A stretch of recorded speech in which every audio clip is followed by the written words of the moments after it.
Good evening, ladies and gents. Today I'll talk to you about Greece. But first, to start off, we have to give some historical context. Greece, which is, was, and has always been a mountainous land around and almost completely surrounded by the Mediterranean Sea. Greece has over more than 1,400 islands, and the country has mild winters and long, hot, and dry summers. The ancient Greeks were seafaring people, and that means that they obtained most of their resources through far farming the kinds of lands that they had. There was more small pockets of plains that they possessed. Also, from getting their food from the sea and getting most of what they required from the sea, but not totally, unlike the Japanese, which they mostly obtained and their culture grew around the sea. But who were the ancient Greeks? About, let's say, 2,500 years ago, Greece was one of the most important places in the ancient world. The Greeks were great thinkers, warriors, writers, actors, athletes, artists, architects, and politicians, which actually helped them in the long run, which actually this world, most of its influence is by Greeks, because the Romans were very impressed by Greeks. And they were so impressed that they assimilated their gods in the form of, let's say, Ares, the god of war. They interpreted into their own thing. Mars, which is, the god of their god of war. But the interpretation of them is not that Ares is some, uh, hunter. Well, not hunter, but warrior. In their case, Ares is a planet Mars, and they say Ares is Mars because Mars is bloody, and they say it's bloody because of the red tint that Mars emits. And, because they were ancient Greeks, they lived principally on the mainland, but some lived on their islands, the main islands. But they also had colonies scattered around the Mediterranean Sea.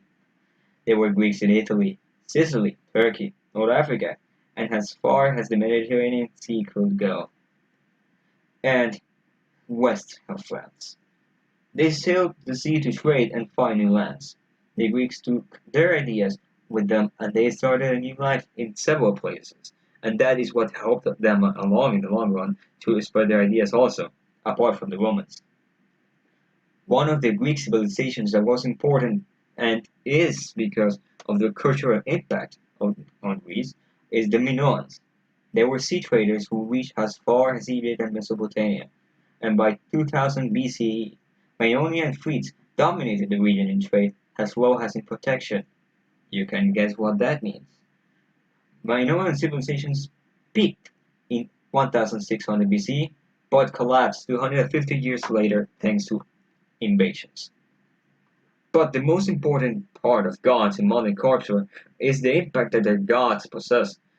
God, one that you could mention is Zeus. He's very prominent nowadays from several films from the Percy Jackson to Clash of the Titans. We all love the idea of having a god which is able to spout thunder and lightning and be above all. Like our god ourselves. We also have Poseidon, which was the god of the sea and earthquakes. Well, more sea earthquakes if you will.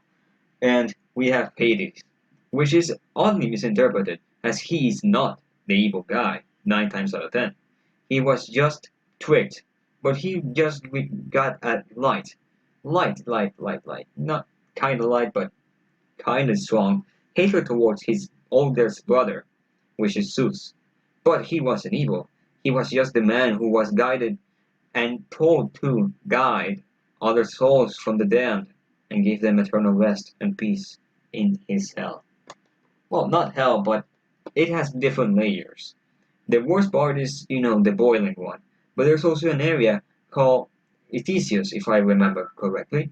And that area, part in particular, is done so that great warriors and great people and good people live there calmly and everlasting peace, with all their desires fulfilled and wishes completed.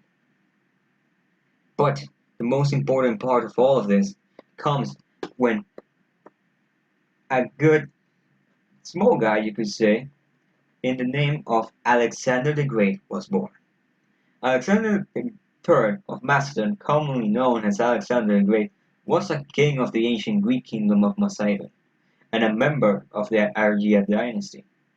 He was born in Pelia in 356 BC and succeeded his father Philip II to the throne at the age of 20.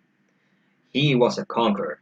He dominated several lands including the Mesopotamian territories, Greece, some parts of Italy, and furthermore on Arabic territory.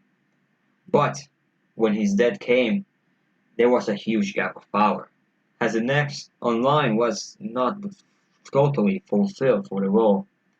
Alexander's empire was divided into with his generals, and this new division soon began infighting. Although Greek culture had spread throughout much of the world, it was still divided, and thanks to this division, we possess several of their knowledge and modern culture because, well, Sparta, its influence on the military and, their general prowess, including the Battle of the Thermopylae, where they were outnumbered 300 to, let's say that for each one of them there were 18 of the others, or 1,000 of the others. And they still almost won that fight. It was extremely close, and even yet, they lost. Every single one of them died that day. But their tactical prowess and how long they hold that position was surprising even to this day. We also have the Athenians. The Athenians are known for their laws, for their advance in modern civilization as they were the first citizens, or well, the rich, the rich dudes were the citizens, as they were the ones with power, with money, with the ones of control over politics, and with that in mind, well, you could imagine what was the life of the ones with no money at all. But even then, their laws and what they actually did is very impactful even to this day. The legacy of Greek culture. I have been pointing at it is throughout this entire talk, but we must remind ourselves constantly that our world was and is still determined by certain Greek philosophers. I mean, we still use Aristotle's teachings, some of Pythagoras' theorems, and several other ideas from Plato and other philosophical Greek thinkers of their time. Their grasp on science and philosophy was so vast that even the Romans at their time were considerably less acknowledged of them. They also had a great war of independence, as during those times after Alexander fell and, well, Athens betrayed, well, not betrayed, but kinda betrayed the Persians, they were completely conquered by them. And well, later on they had to do an uprising, a Silas style uprising, like in League of Legends, where Silas just goes around and tries to overthrow the government to a failed extent, but wakens up a fire in the people, which eventually and will probably eliminate the totality of the Demacia. And in this case, in real life, the Greeks were possible and did overthrow the Persians, if I remember correctly. And it was extremely successful. But if we must mention one of the most recurrent Greek teams of modern day is their Olympic Games. Their Olympic Games were mostly held on the also famed city of Olympia. Well, not so famed, but you get the point. Thus, this contest became the Olympics. It was one of the greatest festivals, and they were held every 4 years. The competition included boxing, chariot racing, javelin throw, discus, and running. Winners were awarded olive branches and wreaths, and medals are received in fame in their home cities. But I wanted to reiterate lastly what was that division that we spoke of earlier. The division was typically named polis. They were small outer-controlled cities, which I mentioned Athens and Sparta.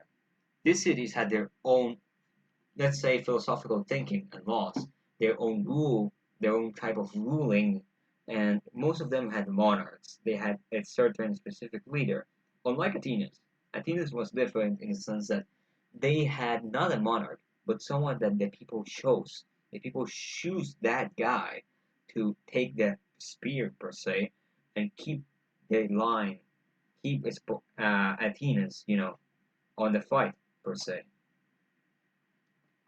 And if we must say something about the Greeks, is that their total influence on the modern world is still perceived to this day, and it's completely surprising as their culture it still tackles and rivals several of modern day cultures. This has been Miguel Arauz. I am on behalf of my group with Maria Fernanda and Jose Sanchez. I am on grade 9 and I hope you enjoyed this.